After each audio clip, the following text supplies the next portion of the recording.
In the early hours of Sunday morning, Tomas Rajo got out of bed to use the bathroom when he was suddenly hit on the back of his head and attacked. It was then that he realized, to his horror, that his home had been broken into. So 3 guys dressed in black arrived at my house, completely covering their faces. At that moment, I had gotten up to use the bathroom outside at around 1:30 in the morning when they were passing near or in front of my house. And when I realized, they had already grabbed me from behind, threatened me with a gun and hit me on the back.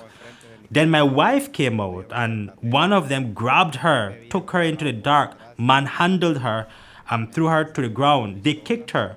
One of them, the one who did that, also tried to abuse her. That's what she told me after the men left. The intruders demanded valuables like cell phones and money. When Thomas's son told them they had nothing valuable to give, the men started attacking them.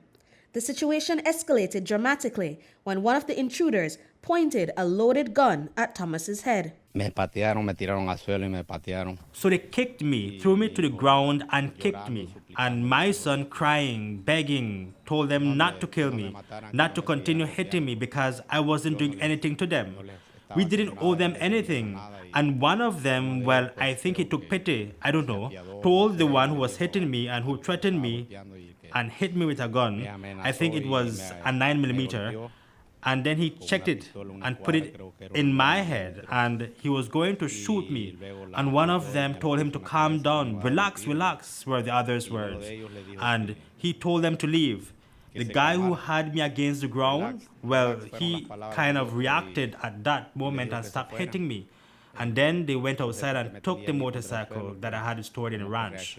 After the intruders fled, Thomas hurried to his brother's house, already alerted by his wife. The brothers began combing the area to see if the intruders were still around. Santiago was somehow spotted by the men and fatally shot just a few feet from his home. According to Santiago's wife, Raho, she had heard 2 gunshots but didn't realize her husband had been the one shot. He got up and he went outside. His brother came running by and said, "They gone through this road." He said, "Call," but I did not hear what name he said to call. The next thing I knew that I came inside looking for my phone to see if I could get any image from noise from motorcycle behind my yard. But as I was putting on the Wi-Fi on my phone, I just heard the 2 gunshots. And I heard somebody was groaning, so I ran out there thinking it was my brother-in-law, but when I reached there, it was my husband.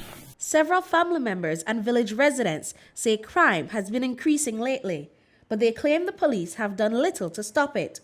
Raho points out that the nearest police station is in Roaring Creek. ACP Gilberto Romero says several men known to the police have been detained. Okay, on Sunday, the 9th day of February 2025, police responded to a shooting incident at Teakettle Village. Upon their arrival, they found the lifeless body of Santiago Rajo with gunshot injuries. Information received that 3 male persons arrived at the house of Tomas Rajo and asked for the key for his motorcycle, and he mentioned to them that he did not have any key. Thereafter, he was hit on the face. The male persons then got on the motorcycle and they rode off, at which point Tomas Rajo called out for his brother Santiago Rajo, who came out of the house, and at that point one of the male persons on the motorcycle shot him several times. We have several persons in custody for this investigation.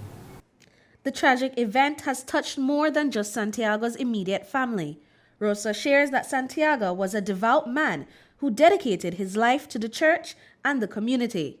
When he wasn't working cutting grass, he was either at church or spending time with his family. His loss is deeply felt by everyone who knew him. He was the first elder of the Seventh-day Adventist Church here in Arizona. And we have been working here for a few years. And he has been known to the villagers as a good person because he always out there helping in whatever form he could. Santiago had lived in Teakettle with his family for over 21 years, serving God and providing for them. Tomas says he plans to spend the rest of his life honoring his brother's legacy. Santiago's dedication to his faith and family left a lasting impact on everyone who knew him. My brother was something exemplary for me. He always encouraged me and supported me. It was he who brought me to this country of Belize. 15 years ago, I stayed here, and it was with his support that I have been here, and we really got along very well. And in cases like this, well, what we are going through right now, it is something sad, regrettable, but we leave the rest to God so that He is the one in charge of doing justice to each one of them who did that to my brother. Britney Gordon for News 5.